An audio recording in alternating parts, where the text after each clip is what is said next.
तो दोस्तों नमस्कार, सुप्रभात। आज का ब्लॉग होने वाला है बहुत ही शानदार। सेवा का मौका जरूर दे हमें। देहरादून टू त्रिपाली डेली सर्विस का ब्लॉग होने वाला है बहुत ही शानदार और खास। आज हम निकल पड़े हैं देहरादून से पौड़ी पाबो पैठानी की ओर। तो अभी पहुंच चुके हैं हम योग नगरी, ऋषि मुनियों की नगरी ऋषिकेश। सुबह सुबह का ये दृश्य, ये सिर्फ रास्ते नहीं है दोस्तों, ये वो पहाड़ हैं जहाँ पर हवा में भी सुकून है। हर मोड़ पे एक कहानी है और हर मंजिल पर अपनापन। शहर की भागदौड़ वाली जिंदगी से आज हम जा रहे हैं उस जगह पर जहाँ दिल खुद से मिलने चला जाता है। दोस्तों बने रहे हमारे साथ इस पहाड़ी खूबसूरत सफर में, जहाँ का हर दृश्य कहेगा यही है असली उत्तराखंड। हर मोड़ पे पहाड़ हमसे कहते हैं कि धीरे चलो और मेरी खूबसूरती और सादगी का मजा लो।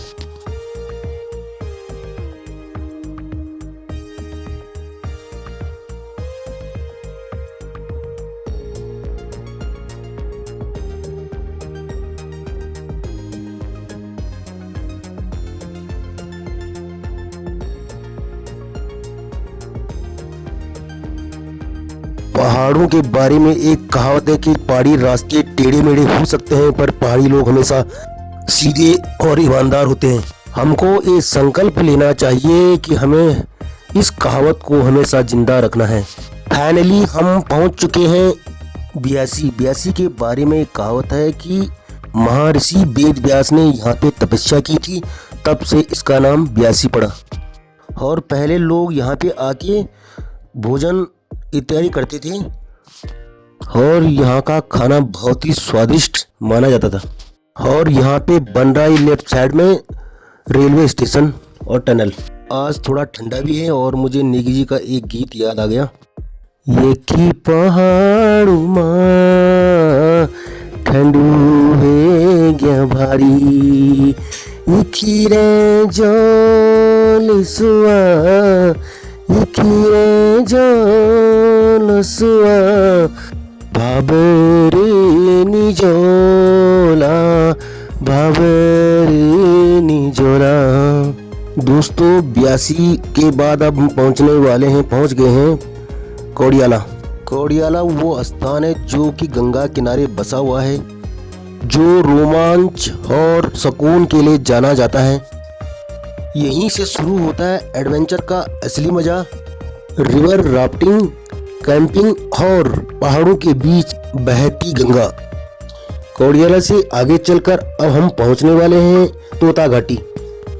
तोता घाटी के बारे में एक कहावत है कि जब सड़क का निर्माण कार्य शुरू हुआ था तो कोई भी ठेकेदार इस जगह पे काम करने के लिए तैयार नहीं था, क्योंकि उस समय पर्याप्त मात्रा में संसाधन नहीं थे, न मशीनीकरण था, केवल घन, हथौड़ा, छेनी। और संसाधनों की कमी के बावजूद भी लोगों ने यहाँ पे कैसे काम किया होगा। तोता सिंह जी ने इस चुनौती को स्वीकार किया। काम आसान नहीं था, खड़ी चट्टानें और गहरी खाइयाँ और पहाड़ों का कठोर स्वभाव। जैसे जैसे काम आगे बढ़ता गया मुश्किलें भी सामने आती गई। फाइनली हम पहुंच चुके हैं बिछोली खाल ढाबे में। यहाँ पे टैक्सी ड्राइवर अक्सर यहीं पे रुकते हैं और यहाँ पर का स्टाफ है काफ़ी अच्छा और उनकी अच्छी सर्विस भी है, व्यवहार कुशल भी है। ये होगा अब हमारा ब्रेकफास्ट। देखते हैं क्या देते हैं ब्रेकफास्ट में मेरी माता जी। यहाँ पर की साफ सफाई काफ़ी अच्छी है। और यहाँ पे कर लिया हमने नाश्ता। नाश्ते में हमने खाए यहाँ पे प्याज की परांठे और चाय। निकल पड़े हम आगे की यात्रा के लिए। हम बात कर रहे थे तोता सिंह रांगड़ जी के बारे में। तो उस समय के टेरी नरेश ने उनके इस कठिन साहसिक कार्य के लिए उनको सम्मानित किया। इस साहसिक कार्य के लिए उनको हमेशा याद किया जाएगा और वो हमेशा अमर रहेंगे। इसलिए कहते हैं कि दुनिया में जो पैदा हुआ है वो एक दिन जाएगा जरूर, पर कार्य ऐसा करो कि आप हमेशा इतिहास के पन्नों में अपना नाम हमेशा अंकित कर दें। और अब पहुंच चुके हैं हम यहाँ पे तीन धारा, जो कि काफ़ी फेमस जगह है, जहाँ पे लोग लंच, डिनर और ब्रेकफास्ट वगैरह करते हैं यहाँ पे। तीन धारा को पार करते ही पहुंचते हैं देवप्रयाग, जहां भागीरथी की वेगधारा और अलकनंदा की गंभीरता मिलकर मां गंगा के रूप में जन्म लेती है। भागीरथी नदी के बारे में इतिहासकारों और पौराणिक कथाओं से पता चलता है कि भागीरथी नदी का नाम राजा भगीरथ के नाम से ही भागीरथी पड़ा और महाराज भगीरथ महाराज सगर के वंशज थे। कई वर्ष पूर्व महाराज सगर के 60,000 पुत्र कपिल मुनि के श्राप से भस्म हो गए थे और उनकी मुक्ति के लिए कई पीढ़ियों तक तपस्या चली और अंत में महाराज भगीरथ ने कठोर तपस्या करके मां गंगा को धरती पर अवतरित किया। इसी भागीरथी के तप और त्याग के सम्मान में इस नदी का नाम भागीरथी नदी पड़ा और इसे भागीरथी के नाम से ही जाना जाता है। धौली गंगा और विष्णु गंगा जिस स्थान पर मिलती है उसका नाम है विष्णुप्रयाग और विष्णुप्रयाग से आगे चलकर इस नदी का नाम अलकनंदा नदी के नाम से इसे जाना जाता है। विष्णुप्रयाग से जैसे ही अलकनंदा आगे बढ़ती है तो एक जगह आता है नंदप्रयाग। वहाँ पे नंदाकिनी नदी अलकनंदा से मिल जाती है। जहाँ पर दो नदियाँ मिलती हैं उसे संगम कहते हैं और प्रयाग कहते हैं। फिर अलकनंदा आगे बढ़ती है और एक जगह आती है जहाँ पर पिंडर नदी अलकनंदा से मिलती है। उस जगह को कर्णप्रयाग कहते हैं। और जैसे जैसे अलकनंदा आगे बढ़ती है तो एक जगह आती है रुद्रप्रयाग और रुद्रप्रयाग अलकनंदा और मंदाकिनी नदी का संगम स्थल है और जो कि केदारनाथ से आती है। और जैसे जैसे अलकनंदा नदी आगे बढ़ती है तो एक स्थान आता है जिसका जिक्र हम पहले ही कर चुके हैं, देवप्रयाग। तो देवप्रयाग में भागीरथी नदी और अलकनंदा का संगम स्थल है, इसलिए इसको कहते हैं देवप्रयाग। और देवप्रयाग से आगे चल कर के इस नदी का नाम मां गंगा नदी के नाम से जाना जाता है। अब हम देवप्रयाग को क्रॉस करके पौड़ी के लिए निकल चुके हैं। कि प्राकृतिक सौंदर्य, प्रकृति की कोई तस्वीर नहीं जो दीवार पर टांग दी जाए, ये तो एहसास है जो आंखों में से उतरकर सीधे दिल में बस जाता है। हरे भरे पहाड़ जिनकी चोटियां बादलों से बात करती हैं और यहाँ पे ये रेलवे का डंपिंग जोन। पहाड़ों में घुमावदार सड़कें और घुमावदार नदियाँ जो चुपचाप समय की कहानी को बहाकर ले जाती हैं। सुबह की हल्की धूप जब देवदार और बांस के जंगलों से छनकर आती है तो लगता है कि मानो धरती ने सोने का कंगन पहना दिया हो। पंछियों की चहचहाट, नदी की कलकल और ठंडी हवा का स्पर्श, इस सबके बीच इंसान को खुद भीड़ से नहीं अपने आप से मिलता हुआ पाता है। यही प्रकृति का सौंदर्य है, शांत, सरल और भीतर तक सुकून देने वाला। ये जो अभी ढाबा गया, यहाँ पर बैठने का सुकून ही कुछ और अलग है। अब हमने चढ़ाई का पूरा जो रास्ता था उसको क्लियर करके अब हम पौड़ी की सीधाई वाले रास्ते पे पहुंच गए हैं। देखो कितनी सुंदर हरियाली और हरे भरे पेड़ वृक्ष कितने सुंदर लग रहे हैं।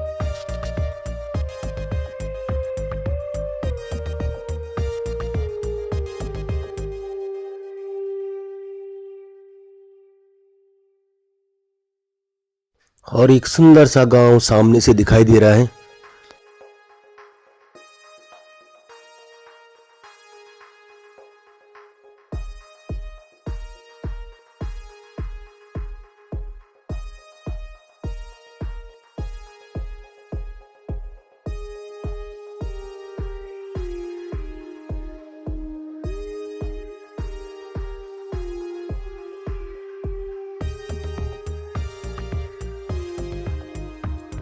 अब हम पहुंचने वाले हैं सफदरखाल। तो नेगी जी ने आपको पंचबद्री, पंचकेदार, पंचप्रयाग ये किचने का जिक्र अपने गाने में कर चुके हैं नेगी जी। तो 5 प्रयाग हो गए। सबसे पहले विष्णु प्रयाग, नंद प्रयाग, कर्ण प्रयाग, रुद्र प्रयाग और देव प्रयाग। दोस्तों कई लोग ऐसे भी होंगे उत्तराखंड में कि जो कि आज तक जिनको कभी जाने का मौका नहीं मिला होगा बद्रीनाथ, केदारनाथ। तो इससे पहले हमने बात की थी कि उत्तराखंड में टोटल कितने प्रयाग हैं और कौन कौन से हैं। अभी बात करते हैं उत्तराखंड में 5 जो बद्री हैं उनके नाम और वो कहाँ पे स्थित हैं। सबसे पहले बद्रीनाथ धाम है। चारों धामों में सबसे प्रमुख, जहाँ अलकनंदा की धारा बहती है और भगवान बद्री विशाल स्वयं विराजमान है। कहा जाता है कि यहाँ भगवान विष्णु ने तप किया था और माता लक्ष्मी ने बेर का वृक्ष बनकर उनकी सेवा की थी।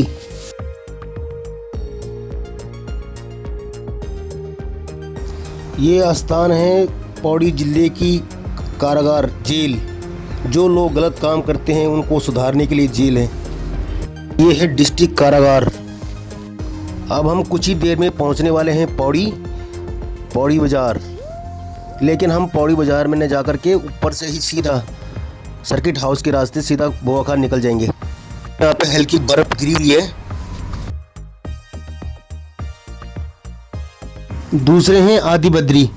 अब चलते हैं आदि बद्री, जहाँ न कोई भीड़ है न कोई शोर है, बस शांति और भक्ति। यहाँ से शुरू हुई थी बद्री की पूजा, इसलिए यहाँ इसे कहा जाता है आदि बद्री। हम पहुँच चुके हैं पौड़ी। तीसरे बद्री में आते हैं बिरध बद्री। मान्यता है कि जैसे जैसे कलयुग बढ़ेगा बद्रीनाथ की पूजा यहीं होने लगेगी। शांत जंगलों के बीच बसा यह स्थान आस्था और गहरा एहसास कराता है। अब हम पहुंच चुके हैं सर्किट हाउस। चौथे हैं योग या ध्यान बद्री। पांडुकेश्वर में स्थित योग बद्री, जहां राजा पांडु ने तपस्या की थी और यहां भगवान विष्णु ध्यान मुद्रा में विराजमान थे, जैसे खुद हमें भी जीवन में संयम और साधना का रास्ता दिखा रहे हों। उसका नाम है योग बद्री या ध्यान बद्री। और आखिरी और 5वें हैं भविष्य बद्री। ये सबसे रहस्यमय बद्री हैं। कहा जाता है कि जब बद्रीनाथ का मार्ग बंद हो जाएगा तब भविष्य में यहाँ से पूजा होगी। आज यहाँ पहुँचना कठिन है, पर आस्था का रास्ता कभी कठिन नहीं होता है। पंच बद्री सिर्फ मंदिर ही नहीं दोस्तों, ये पहाड़ों में बसी आस्था है। ये वो यात्रा है जो शरीर से ज़्यादा आत्मा को चलाती है। अब हम पहुंच चुके हैं बुआखाल से एक रोड दाहिनी तरफ से कोरदार के लिए और बाईं तरफ से खिरसू के लिए जाती है।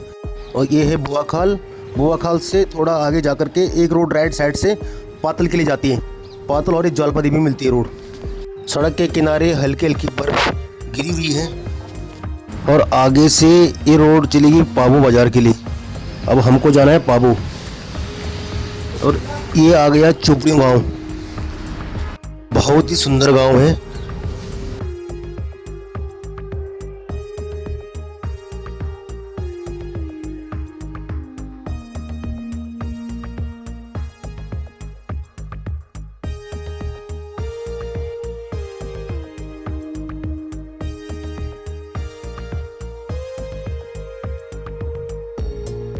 चोपड़ी बाजार। और ये आगे गांव आने वाला भटुंडा। यहाँ पे मैं भाई पूर्ण सिंह की शादी में यहाँ पे आया हुआ था, उनकी ससुराल यहाँ। और ये आ चुके हम पाबो बाजार एजरी बलमती पाबो बाजारा। पाबो दारू महंगी हो गई। बहुत सुपर डुपर गाने यहाँ से चले थे, गढ़वाली गाने यहाँ के। तो ये है पाबो बाजार।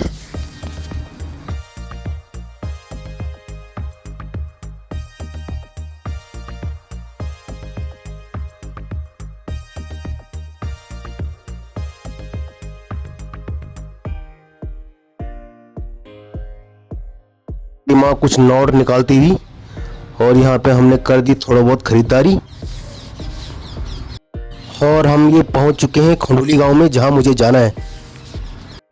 और यहाँ रहती है मेरी छोटी वाली बहन।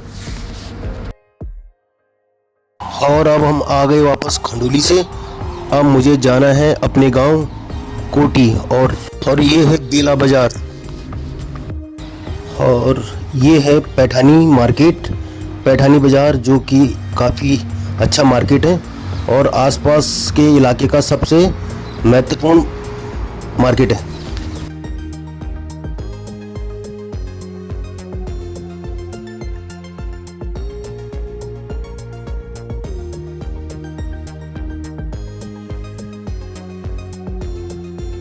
और यहाँ पे है ये राठ महाविश्वविद्यालय, जिसको कि गणेश गोजाल जी ने बनाया था, क्योंकि हमारे समय में हमको पौड़ी जाना पड़ता था। वहाँ पे जो गरीब माँ बाप है वो अपने बच्चों को नहीं पढ़ा सकते थे। गोजाल जी का ये सराहनीय कदम था और इसके लिए उन्हें हमेशा याद किया जाएगा।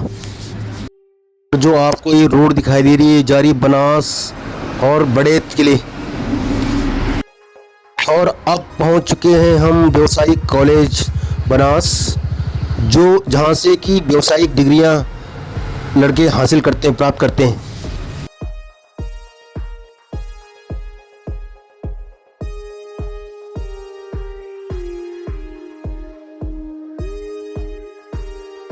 और सामने है ये बनास गांव।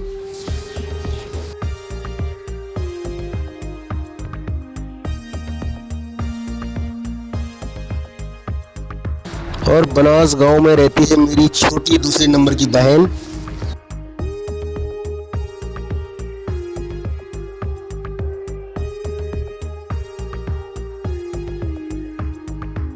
ये है गुजखेत, जहाँ पे एक सिंगल परिवार रहता है।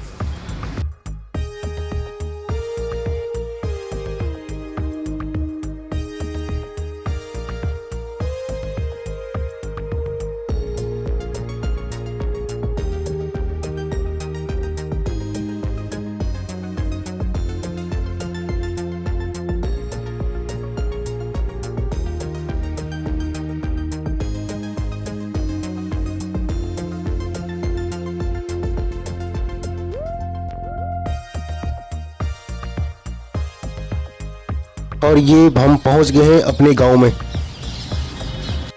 ये रहा हमारा सुंदर और प्यारा सा गांव, जहां की यादें हमारी ज़िंदगी से जुड़ी हुई हैं और उन यादें और नाता कभी नहीं टूट सकता। हमारे गांव के कुछ परिवार इस घरों में रहते हैं, यहाँ पे एक दो परिवार यहाँ रहते हैं। और ये घर है हमारी प्यारी सी ताई जी का, देवरी ताई जी का। उनके घर में मैं बचपन में रात को टीवी देखने के लिए आता था। रात को चुपचाप, कोई डर नहीं था, कोई भय नहीं था, केवल टीवी देखना था। चंद्रकांता। अब तो जंगली जानवरों का इतना भय हो चुका है कि लोगों को अपने घरों से दिन में निकलना मुश्किल हो गया है। रात की बात तो बहुत दूर की बात है। वो दाहिनी तरफ हमारे गांव की प्राइमरी स्कूल, जहां पर हमने कक्षा 5 तक पढ़ाई की थी। और फाइनली हम पहुंच चुके हैं अपने गांव में, ग्राम कोटी। और ये है मेरा छोटा सा प्यारा सा गांव। आपको मेरी वीडियो कैसी लगी आप कमेंट्स करके अवश्य बताइएगा। अगर आपको वीडियो अच्छी लगी तो वीडियो को लाइक, कमेंट्स और चैनल को सब्सक्राइब करना ना भूलें। Thank you. मिलते हैं अगली वीडियो में।